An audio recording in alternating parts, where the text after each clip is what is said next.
సిద్దిపేట జిల్లాలో బీఆర్ఎస్ నాయకులు బాణాసంచా కాల్చి మిఠాయిలు పంచుకుని సంబరాలు చేసుకున్నారు. బీజేపీ కుట్రలు చేసి ఎమ్మెల్సీ కవితను అక్రమ అరెస్టు చేసి జైల్లో వేసినా కడిగిన ముత్యంలా బయటకు వచ్చిందని బీఆర్ఎస్ నాయకులు సురేందర్ గౌడ్ వెంకట్ అన్నారు.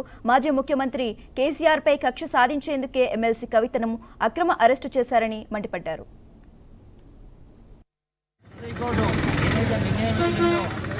ఆ నిర్ణయం ప్రకారం ఆమె నిపులాగా బయటకు వచ్చింది. కేసీఆర్ అంటేనే ఒక సింహ గర్జన. ఆయన కూతురు కల్వకుంట్ల కవితక్క కూడా టైగరు. ఆమె నిర్దోషిగా వచ్చి అదేవిధంగా మళ్ళీ ఆమె ఏదైతే నిన్న విడుదలైన జనంలో చెప్పిందో మేము ఎవరి పేరు బయట పెట్టదలుచుకోలేము.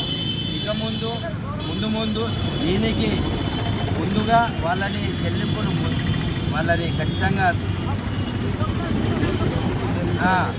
చేయడం జరుగుతుంది. ఇలాంటి మళ్ళీ కూడా ఇలాంటి తప్పుడు ఇచ్చి మళ్ళీ కవితక్కని జైల్లో పెట్టడం అలాంటివి జరిగితే ముందు ఇలాంటి నిరసనలు కాదు ఇంకా ఎన్నో చేస్తాము. గొప్ప రోజు, అధర్మం పైన ధర్మం గెలిచిన రోజు, అన్యాయం పైన న్యాయం గెలిచిన రోజు. ఇంత పెద్ద తీర్పు కాంగ్రెస్ బీజేపీ తొత్తులకు చెంపపిల్లు అని సుప్రీంకోర్టు ఇచ్చిన తీర్పే దీనికి నిదర్శనం.